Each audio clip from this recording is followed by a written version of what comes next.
ఓం నమో వెంకటేశాయ. గురు సన్నిధి కార్యక్రమానికి స్వాగతం, సుస్వాగతం.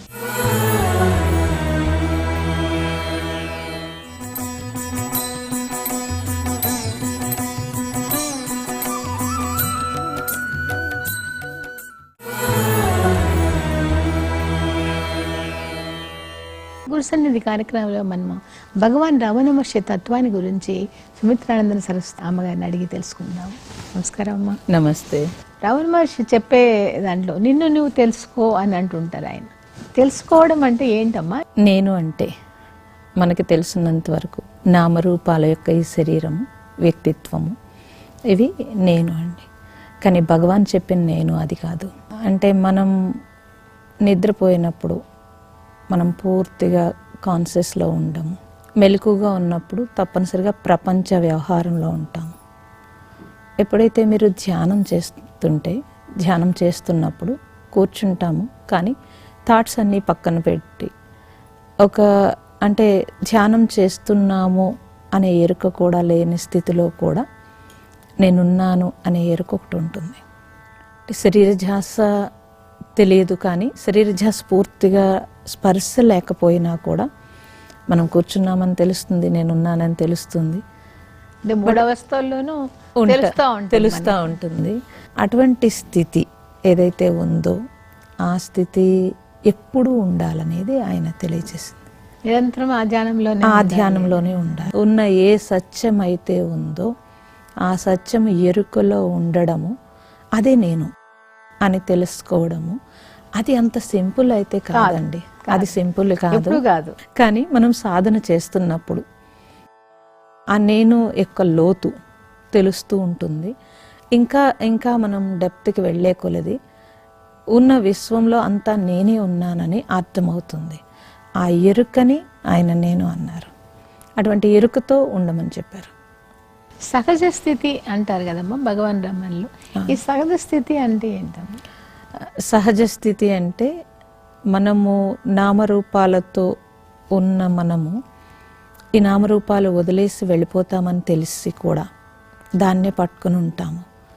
కానీ మనం మనం ఇక్కడికి వచ్చినప్పుడు పుట్టిన తర్వాత మనస్సు రాని స్టేజ్లో ఉన్నంత వరకు కూడా మనం సహజంగానే ఉన్నాం. అంటే అహంకారం కానీ, నాది కానీ, నేను కానీ ఏమీ లేని ఒక స్వరూప స్థితి అది. అందుకే పిల్లలని మీరు చూస్తే వెంటనే ఒక హాయి అనిపిస్తుంది మనకి. మనం ఎలాంటి బాధలో ఉన్నా, ఎలాంటి ఇబ్బందిలో ఉన్నా ఒక్కసారి ఒక చిన్న పిల్లల్ని చూసేటప్పటికి ఆటోమేటిక్గా మనకు ఒక సహజంగా హాయి వస్తుంది. అంటే వాళ్ళు ఆ సహజ స్థితిలో ఉన్నారు కాబట్టి. నామరూపాలు లేని స్థితిలో, అహంకార రాగద్వేషాలు లేని స్థితిలో, మనస్సు లేని స్థితిలో ఉండడాన్ని సహజ స్థితి అన్నారు. సాధనలో అటువంటి సహజ స్థితి. అందుకే సాధన చేసిన తర్వాత అంటే మళ్ళీ చిన్నపిల్లల్లా అయిపోతారని చెప్తారు. ఒక జ్ఞానిని చూస్తే మీరు చాలా చిన్న పిల్లవాళ్ళలాగా అనిపిస్తారు. సహజ స్థితి అలాంటి చిన్న స్టేజ్లో మనకు ఉంటుందండి. మధ్యలో మనము అన్నింటి వైపు వ్యామోహంతో పక్కకు వస్తాము. ఎప్పుడైతే విచారణ చేసి ఆ వివేకంతో మనం ఉండగలిగితే కనుక మన జర్నీ ఉంటే ఆటోమేటిక్గా సహజ స్థితిలో ఉండగలుగుతారు. మీరు అది రోజు కూడా ఉదయం ఫస్ట్ నిద్ర లేవగానే ఏ థాటు ఉండదు. ఫస్ట్ మీరు ఎక్కడున్నారు అన్నది కూడా ఎరుక ఉండదు. ఆ లెగిసిన వెంటనే ఆ స్టేట్ పట్టుకోగలిగితే కనుక మీరు సహజంగానే ఉంటారు. అది ఎవరికైనా ఉంటుంది. ఆ తర్వాత నెమ్మదిగా మనస్సు వచ్చి నేను ఇప్పుడు ఏం చేయాలి, లేకపోతే నా టైం అయిపోతుంది అని మీరు స్టార్ట్ చేసినప్పుడు మళ్ళీ మీరు బయటకు వచ్చేస్తారు.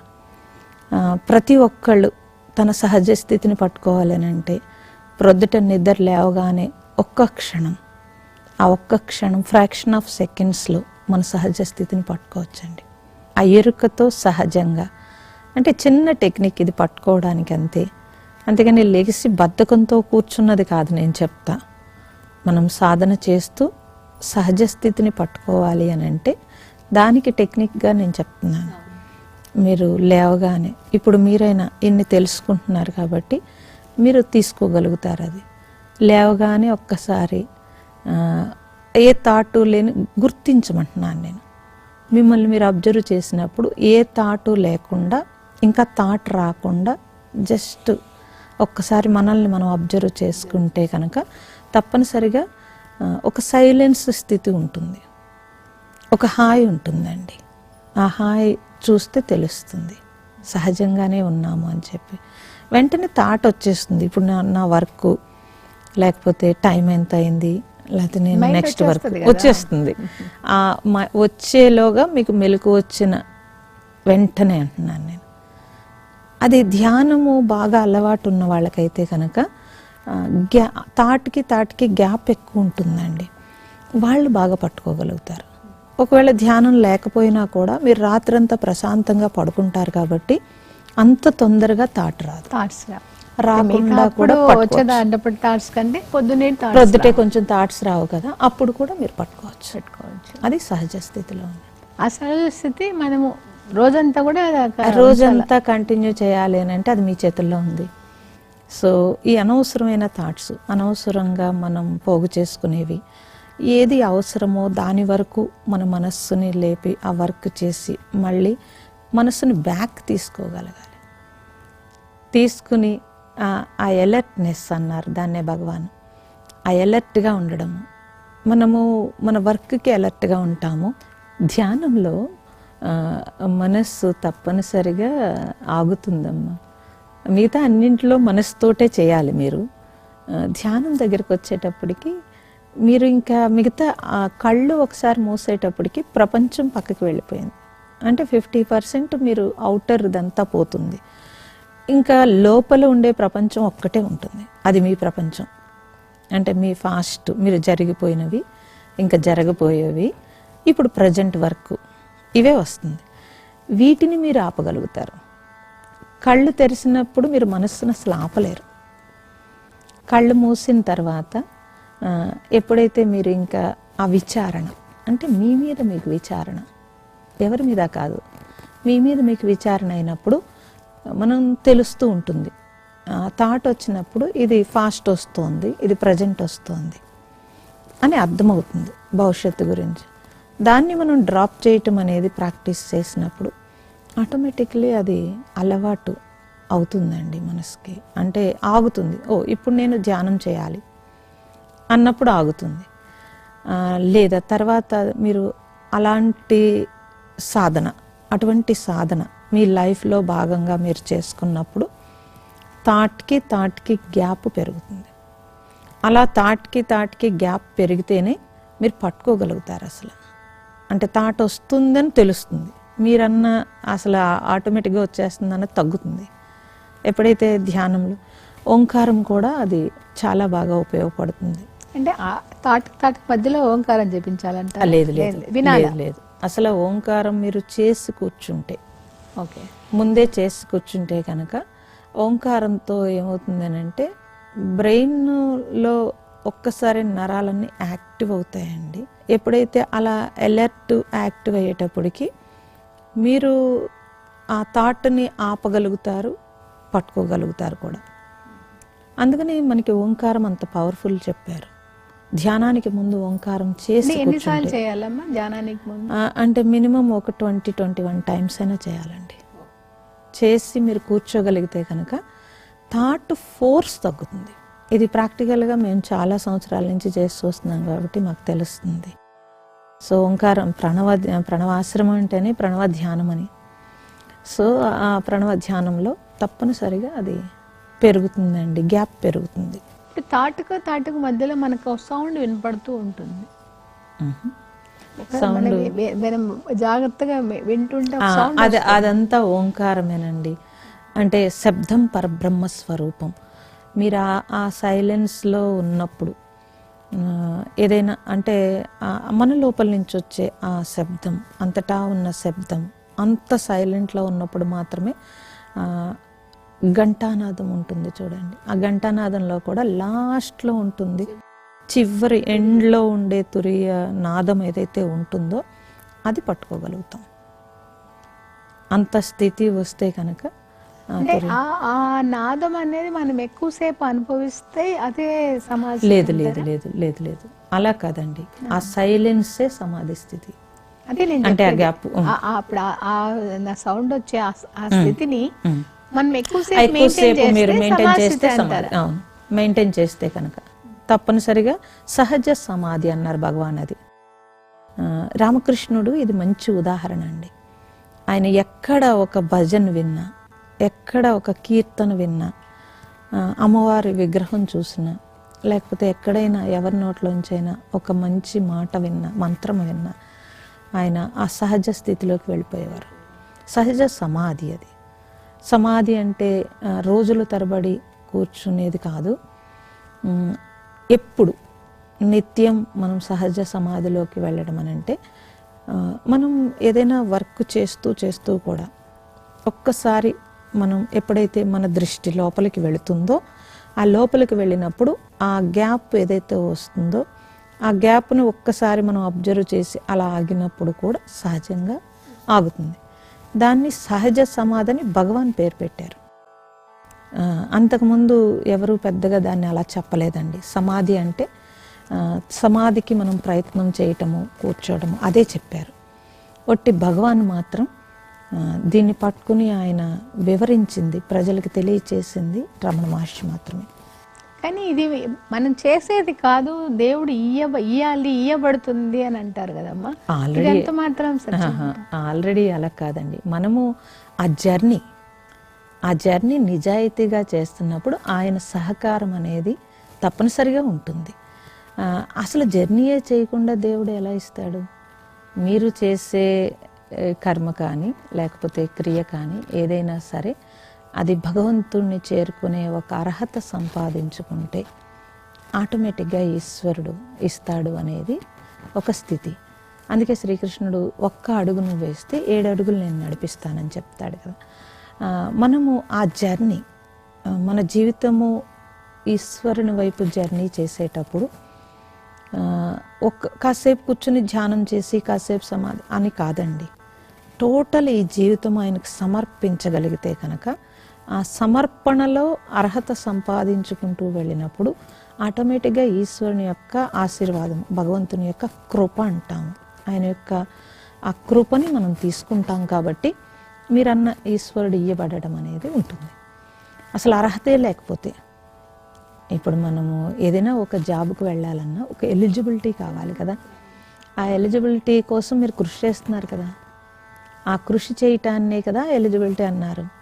అలాగే ఈశ్వరుని వైపు ప్రయాణం చేసేటప్పుడు తప్పనిసరిగా మీరు ఆ ఎలిజిబిలిటీ సంపాదించుకోవాల్సి ఉంటుంది. భగవాన్ రమణుల జీవితం గురించి వచ్చినప్పుడు ఆయన అరుణాచలాన్ని ఎందుకు ఎన్నుకున్నారమ్మా? అది మీరు అన్నట్టు జన్మాంతర వాసనేనండి. ఆల్రెడీ ముందు జన్మల్లో వాళ్ళు చేసిన సాధన, ఆ సాధనలో అక్కడ ఎండ్ అయిన తర్వాత జర్నీ స్టార్ట్ అయినప్పుడు ఆ గుర్తులు, ఆ జ్ఞాపకాలు మరుగున పడి ఉంటాయి. ఎప్పుడైతే వారికి ఎవరో అరుణాచలం వెళుతున్నామో అని చెప్పడానికి విన్నప్పుడు, ఆ సౌండ్ విన్నప్పుడు ఇమీడియట్లీ ఆ గుర్తులు, ఆ పూర్వజన్మ వాసన అనేది బయటకు వస్తుంది. వచ్చినప్పుడు ఇంకా వాళ్ళు తట్టుకోలేరండి. ఇది చాలామందిని చూశాను నేను పబ్లిక్ మీటింగ్లు తక్కువ, గృహస్థులు, గృహిణులు ఎంతోమంది ఇళ్లలో ఉంటారు, సాధకులు. కానీ వాళ్ళకి తెలియదు మేము సాధకులమని. మేము వెళ్ళి ఎప్పుడైనా వాళ్ళ ఇంట్లో ఒక సత్సంగం పెట్టినప్పుడు ఆటోమేటిక్గా పూర్వజన్మ వాసన లెగుస్తుంది. అక్కడి నుంచి సాధన స్టార్ట్ చేస్తారు. నా జర్నీలో కూడా నేను ఎంతో సాధనకి ఎన్నో రకాల అన్వేషణ చేశాను. ఎప్పుడైతే అరుణాచలం వెళ్ళానో ఫస్ట్ టైం నాకు ధ్యానం అంటే ఏంటో తెలియని స్టేజ్లో కూడా అక్కడ ధ్యానంలో కూర్చోగలిగాను. ఎలా కూర్చున్నానో నాకు అర్థం కాలేదండి, తర్వాత అర్థమైంది. So end of the day పూర్వజన్మలో మనం అక్కడతో మనం ఎండ్ చేసినప్పుడు, అది భగవద్గీతలో శ్రీకృష్ణుడు కూడా చెప్తాడు, ఎప్పుడైతే మనం ఆ సహజంగా మనం సాధన చేసుకుంటూ ఈ జీవితం ఎండ్ అయితే కనుక మళ్ళీ సాధనకి అనువైన జన్మ వస్తుందని చెప్తాడు. అలా సాధనకు అనువైన జన్మని తీసుకుంటాం కూడా అండి. అంటే ఆ సాధన కంటిన్యూ అవుతుంది. ఆ కంటిన్యూషన్లో తప్పనిసరిగా ఆయనకి అరుణాచలం అని వినగానే ఇంకెక్కడ ఆగలేదు చూడండి, ఒక్కసారి కూడా ఆగలేదు. ఆ ఏజ్లో అలా మరి రారుగా, భయపడతారు, బెంగపడతారు. అంటే భవిష్యత్తు ఏంటో అని అన్నీ వస్తాయి, అన్నీ వస్తాయి. ఏ భవిష్యత్తు గురించి ఆలోచించలేదు అని అంటే ఆల్రెడీ తయారై ఉన్న సోల్ అక్కడి నుంచి జర్నీ స్టార్ట్ అయిపోతుంది. అరుణాచల విశిష్టత ఏందమ్మా? అరుణాచలము రమణ మహర్షి కంటే ముందు అంటే అక్కడుండే వైబ్రేషన్స్ చాలా పవర్ఫుల్ అండి. దాన్ని అప్పటి రాజులు గుర్తించి తప్పనిసరిగా ఆ పేరుకి అక్కడుండే ఒక విశిష్టతకి వాళ్ళు అక్కడ ఆ శివలింగ ప్రతిష్ట చరిత్ర అంతా కూడా చెప్తున్నది ఏంటనంటే సాధనకి అనువైన ప్లేసు, ఎంతోమంది తపస్సు చేసిన ప్లేస్ అండి అది. మీరు అంటే గిరి ప్రదక్షిణ చేయటం అని అంటే, గిరి ప్రదక్షిణ అంటే కొండ చుట్టూ తిరగడం కాదు అది. అందుకే దానికి వాళ్ళు పెట్టింది ఏంటంటే ఆ జ్యోతి వెలిగించడం అంటే నీలో ఉండే ఆత్మజ్యోతి, ఆత్మజ్యోతిని వెలిగించుకోవడానికి ఇంద్రియ నిగ్రహంతో మనం తప్పనిసరిగా దాని చుట్టూ పాదరక్షలు లేకుండా ఎప్పుడైతే మీరు ఆ భూమిని, ఆ తపస్సు చేసిన ఆ భూమిని మీరు తాకుతూ అంటే మనం ఆ భూమిని టచ్ అవుతూ మనం వెళ్తున్నప్పుడు ఆ భూమి నుంచి వచ్చే ఆ రేసెస్, ఆ వైబ్రేషన్స్ రిసీవ్ చేసుకుని ఆ రిసీవ్ చేసుకోవడం కోసమే గిరి ప్రదక్షిణ పెట్టారు. అది గిరి ప్రదక్షిణ ఏదో చెయ్యాలని చేస్తే ఎవరికి అర్థం కాదండి. భగవాను కానీ మహాత్ములు కానీ ఎంతోమంది అక్కడ ప్రతిరోజు ఎందుకు గిరి ప్రదక్షిణ చేశారు అని మనం చరిత్ర చూస్తే తెలుస్తుంది. వారు ఆ ఎనర్జీని తీసుకునేవారు. ఆ గిరి ప్రదక్షిణ యొక్క ఎనర్జీ అంటే ఆ పర్వతము, ఒక్కొక్క పర్వత శ్రేణికి మనకి ఒక విశిష్టత ఉందండి. భారతదేశంలో మనకి హిమాలయాలు శిఖరాలు అయితే అక్కడి నుంచి ఏ పర్వతమైనా సరే దాని నుంచి వచ్చే ఆ ఎనర్జీస్, ఆ రేసెస్ ఒక్క అగస్త్య మహాముని ఒక్క మొత్తం ఖండం అన్ని పర్వతాలు చుట్టి ఆయన తపస్సు చేశారు. ఇప్పటి వరకు చరిత్రలో అగస్త్య మహాముని చేసినట్టుగా ఎవరూ తపస్సు చేయలేదండి. 1400-1500 సంవత్సరాలు తపస్సు చేశాడు ఆయన. ఇప్పటికీ అగస్త్య మహాముని చేసిన ప్లేసెస్ అన్నీ మీరు మొత్తం తిరిగితే అన్ని చోట్ల కూడా ఆయన తపస్సు చేసినవి కొన్ని అయితే ఇప్పటికి నీలగిరి హిల్స్ కానీ ఎక్కడైనా సరే మనం కూడా వెళ్ళలేమండి. ఇప్పుడు ఎవరు వెళ్ళలేరు అలాంటి ప్లేస్కి. ఇప్పుడే వెళ్ళలేని స్థితి. అప్పట్లో వాళ్ళు వారు ఎలా వెళ్ళారు అంటే వాళ్ళంతా సూక్ష్మత, ఆ సూక్ష్మతతోటి వాళ్ళు ప్రతి పర్వతం దగ్గర వాళ్ళు తపస్సు చేసి మనకి వాటి యొక్క విశిష్టతని అందించారు మనకి. అరుణాచలంలో ఇప్పటికీ అంతమందిని అట్రాక్ట్ చేస్తున్నది ఆ పర్వతమేనండి. ఇది సత్యం. నాకు కూడా అది ప్రత్యక్షంగా అంగ ప్రదక్షిణ చేస్తారు.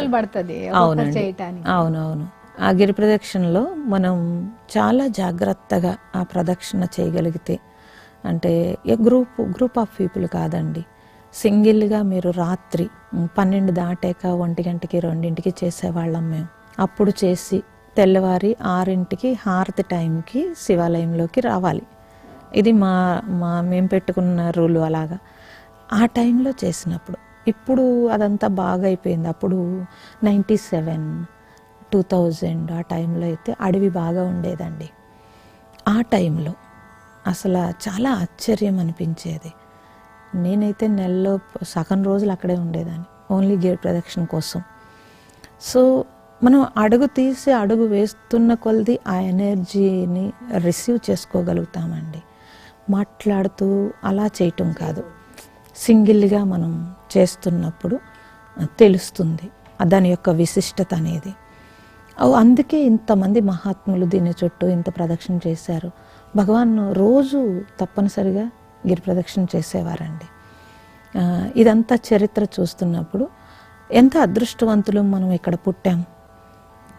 అంటే ఈ భరత భూమి మీద ఇన్ని పర్వత శ్రేణులు మనల్ని ఎంత ఆదరిస్తూ, ఎంత కాపాడుతూ సాధనకి ఆ జ్ఞానానికి అనువైన ప్లేసుల్లో మనం పుట్టాము అని తెలుస్తూ ఉంటుందండి. వాళ్ళు ఇంకేంటంటే ఆ పవిత్రతని ఆస్వాదించటం అంటారు. అది అది మనం అయితే కనుక అది తీసుకోవాలనో లేకపోతే గిరి ప్రదక్షిణ మంచిదనో పుణ్యం అనో ఏదో చేస్తాం, ఏదో కోరికతో చేస్తాం. వాళ్ళు అలా కాదుగా. అంటే భగవంతుని యొక్క విభూతిని అనుభవించటం అంటారు. భగవంతుని యొక్క విభూతిని ఆస్వాదిస్తూ ఉంటారు. అంటే ఆ పరమాత్మ ఒళ్ళోనే ఉన్నట్టు వాళ్ళు ఆ అనుభూతిని తీసుకుంటారు కాబట్టి ఆనందంతో చేస్తారు. మనం చేస్తే కోరికతో చేస్తాం, వాళ్ళు చేస్తే ఆనందంతో చేస్తారు. అందుకని ఆయన అక్కడ ఉన్నంతసేపు ఇంకా శరీర ధ్యాస వాళ్ళకి ఉండదండి. ఆ అనుభూతిలో ఈశ్వర విభూతిని అనుభవించేటప్పుడు శరీర ధ్యాస పక్కకు వెళ్ళిపోతూ ఉంటుంది. నేను చాలా సంవత్సరాలు భగవాన్ రమణ మహర్షిని ఆదర్శంగా తీసుకుని ఆయనదంతా అంటే ఈ జీవితం అంతా ఇంకా ఆయనది బుక్స్ కానీ ఆ వాక్యాలు కానీ అన్నీ అనుకుని ఒకసారి అలాగే ట్రై చేశాను. ఆపరేషన్ మత్తు లేకుండా అసలు ఇలా స్టార్ట్ చేసేటప్పుడు మనం ఆ స్టేజ్లోకి వెళ్ళలేదు అని అర్థమయ్యి అప్పుడు నాకు తెలుసున్న ఫ్రెండ్ డాక్టరు అందుకని ఒకసారి ట్రై చేసి తను చెప్పారు ముందే, కుదరదు ఎట్టి పరిస్థితుల్లో, నువ్వు భగవాన్ కాదుగా అని అడిగారు. లేదు లేదు అసలు నేను ట్రై చేస్తాను అసలు చూద్దామని. అప్పుడు నాకు అర్థమైన విషయం ఏంటంటే మనం మన సాధన ఇంకొంచెం పెంచుకోవాలి తప్పించి అవ్వదు ఇది అనేది అర్థమైంది. అది భగవాన్ రమణులు చెప్పే దీంట్లో ధ్యానం చేసేటప్పుడు నేను అనేది వదిలేయాలనా, లేకుంటే భగవంతుడు నీవే అంతా చేస్తున్నావు అని భగవంతుని మీద ధ్యానం పెట్టుకోవాలనా? ఎలా నేను అనేది ఎలా తీసేసుకోబడుతుంది ధ్యానంలో?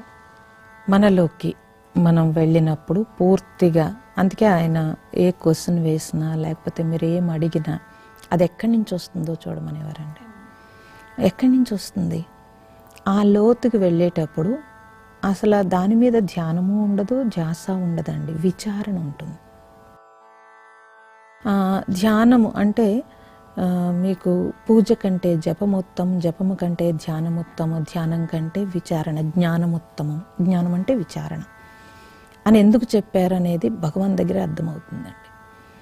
ఆయన ఆ ధ్యానం స్టేజ్ కూడా దాటి నేను అనేది ప్రతి దాంట్లోనూ ఇంకా మీరు ప్రతి సెకండ్ ఎక్కడ మర్చిపోకుండా ఆ విచారణ, ప్రతిదీ ఇది ఎక్కడి నుంచి వస్తుంది, ఇది ఏంటి అనే విచారణకే వెళ్ళిపోమని చెప్పారు.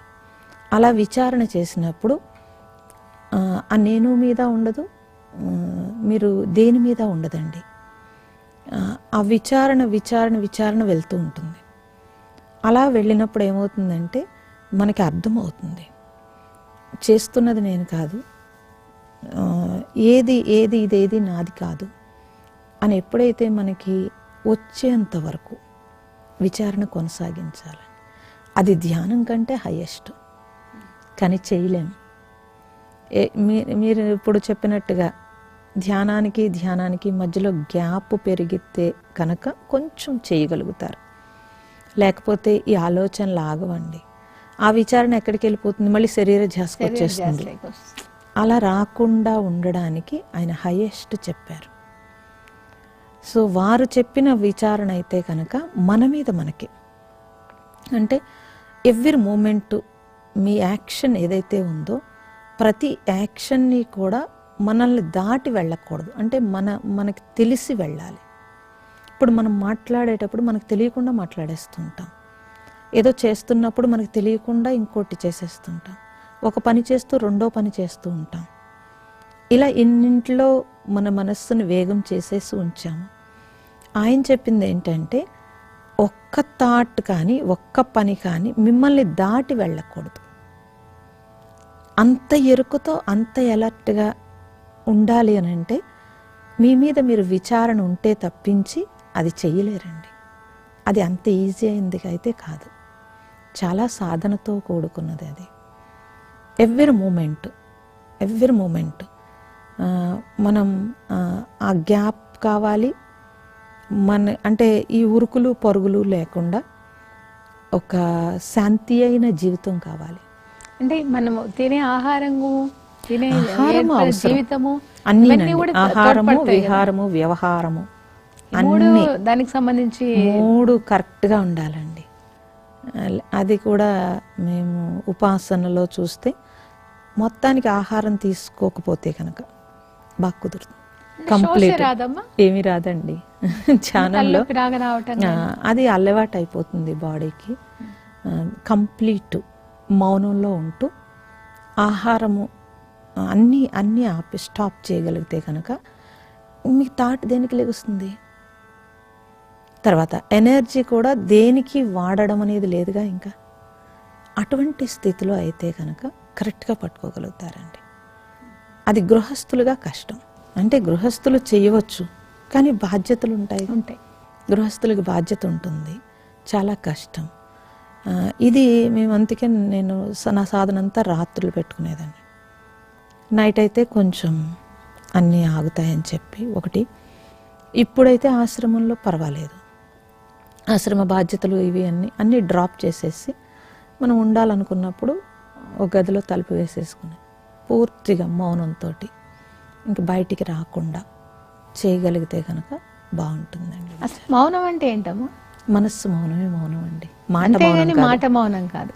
మనస్సు మౌనం ఉంటే ఆటోమేటిక్గా మాట మౌనం వచ్చేస్తుందండి. అది మనస్సు అంటే తెలుసుకోవాలి. అంటే ముందు మాట మౌనం అనేది అసలు బాగా మాట్లాడే వాళ్ళకి అది ఉపయోగపడుతుంది. చుట్టూ ఉండేవాళ్ళు ఆ రోజైనా సుఖపడతారు, కొంచెం వాళ్ళ వాక్కు కొంచెం కూడా ఒక స్టేట్ అంటే తెలుస్తుంది ఎలా ఉంటుంది అనేది తెలుస్తుంది. ఆగలేరు, ఆ రోజంతా ఆగుతారు, మన్నాడంతా వెంటనే మాట్లాడేస్తారు. మనస్సు వేగం అది. సో అలా కాకుండా సాధనలో మనస్సు మౌనం అన్నప్పుడు ప్రతి థాట్ లెగుస్తున్నప్పుడల్లా దాన్ని ఆపగలగాలండి. అలా మీరు ట్రై చేయాలి.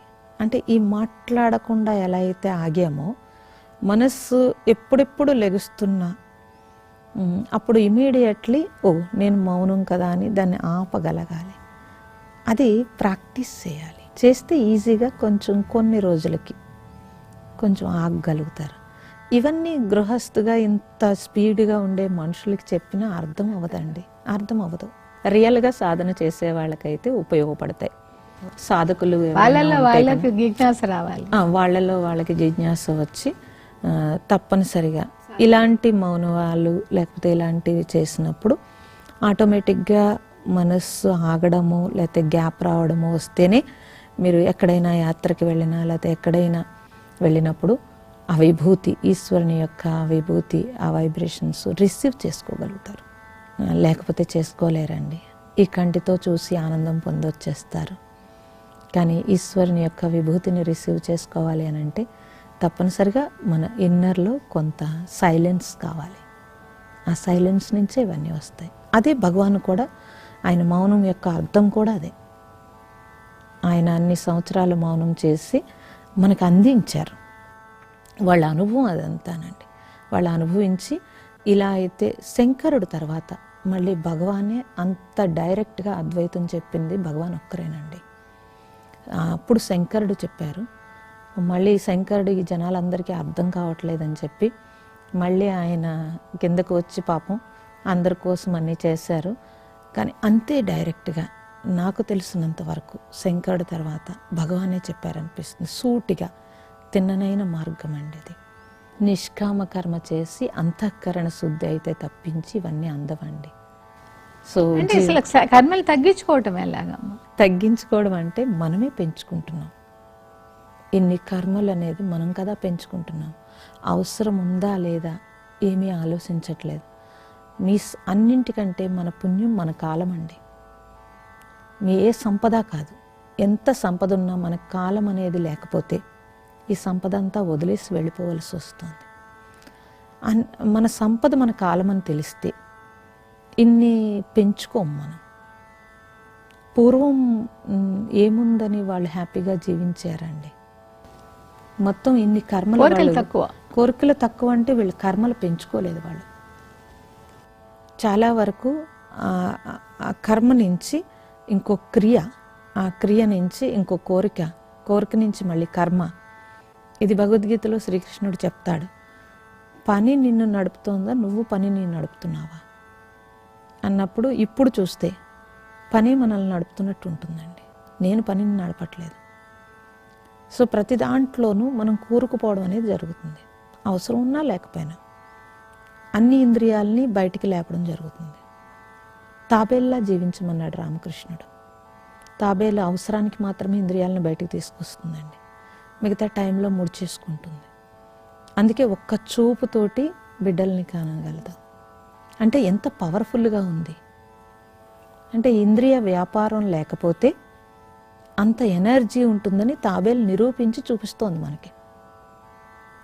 మనం ఇంద్రియ వ్యాపారంతో మనం ఉంటూ సాధన చేయాలంటే వర్కౌట్ అవ్వదండి.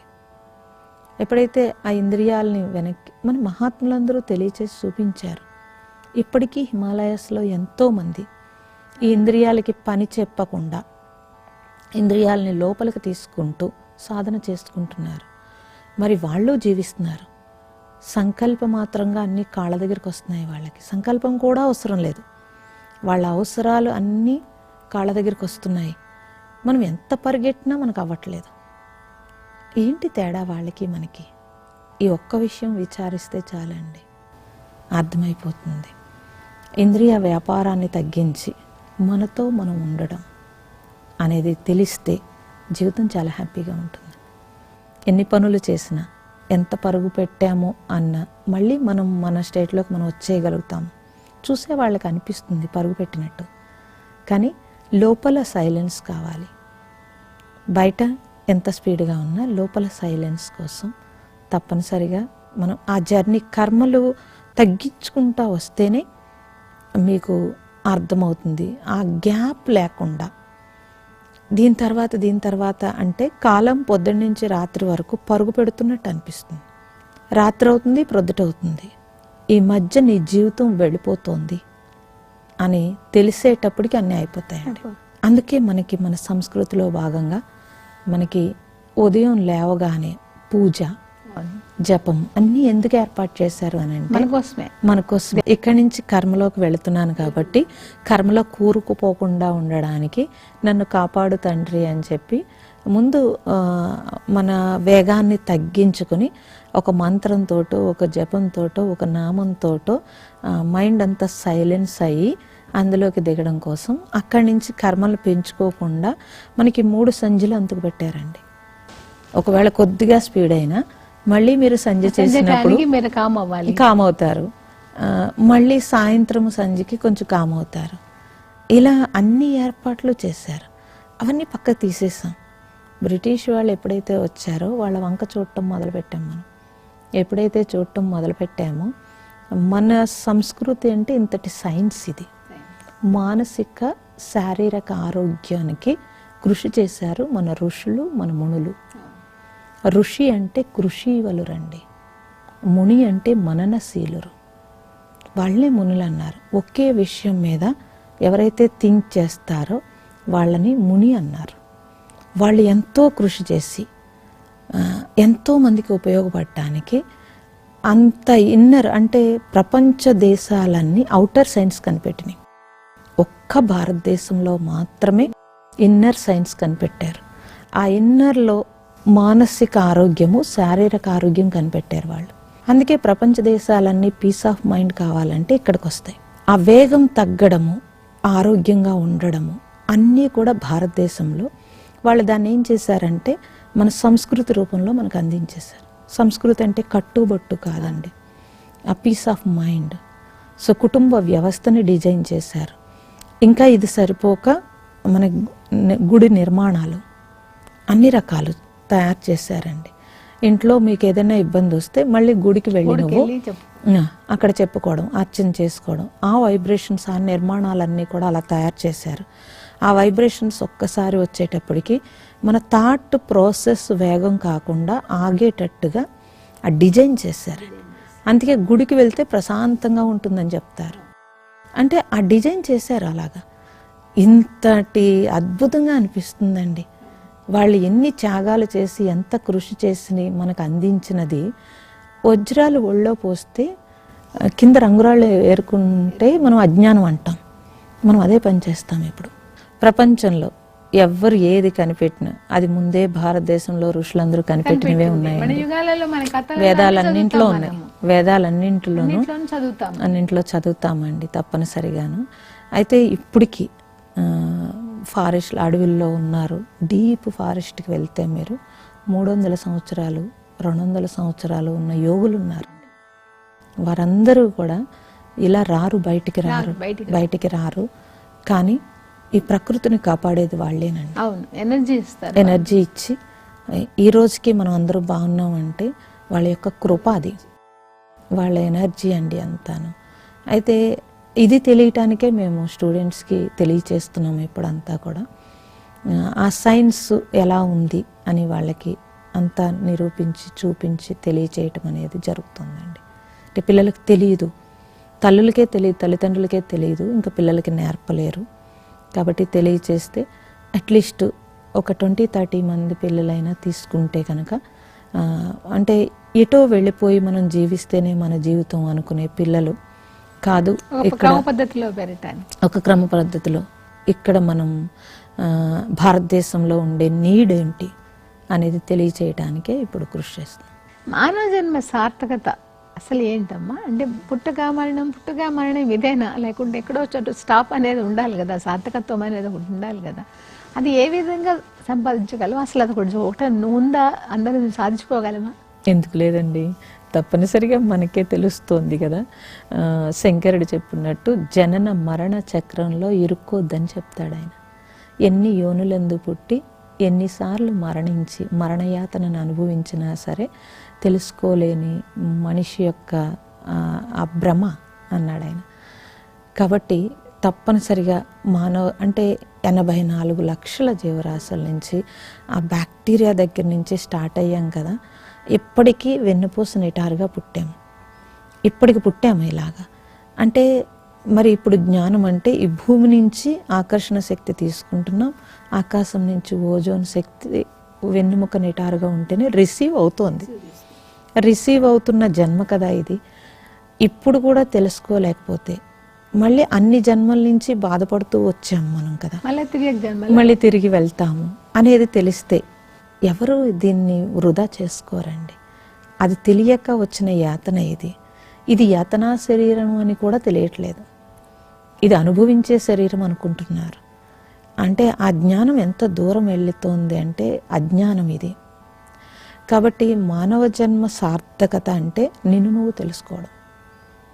అందరి గురించి ప్రపంచమంతా తెలుసుకుంటాం, కానీ మనల్ని మనం తెలుసుకోలేం.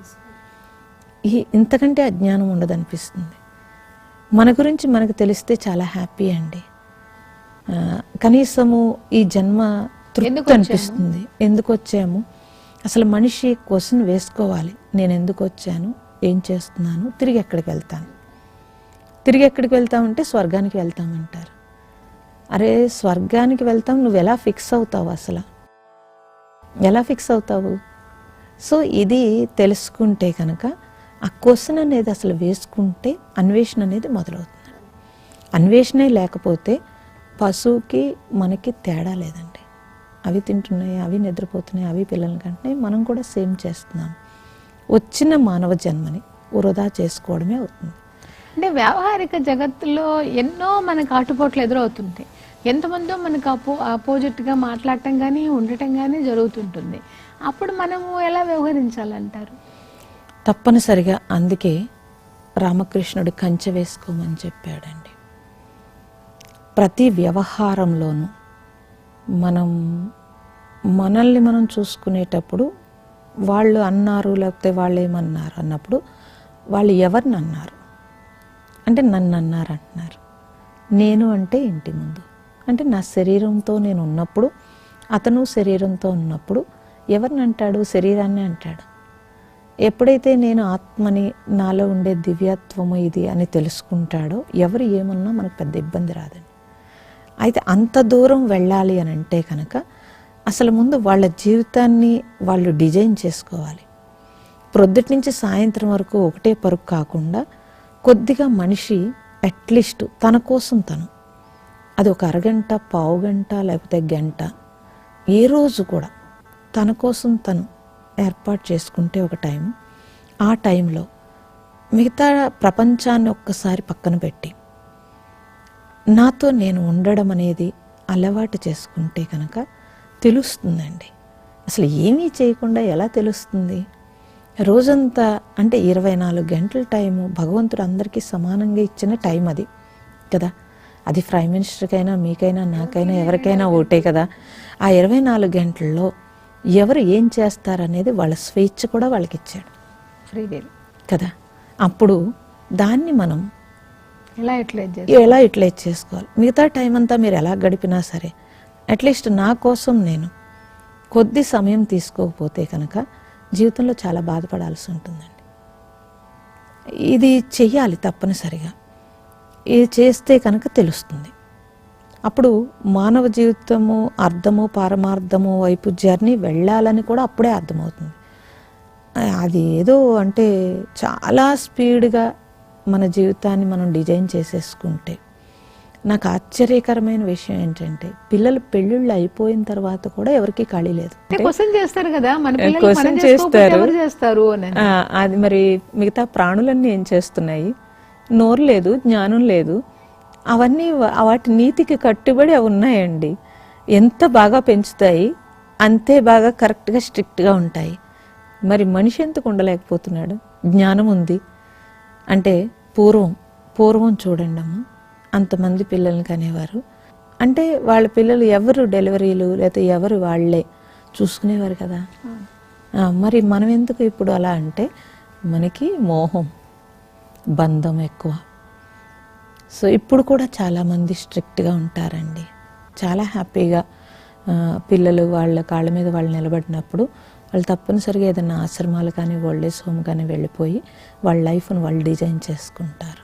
అంటే ఇప్పుడు తామరాకు మీద నీటి బొట్ల అని చెప్పారు.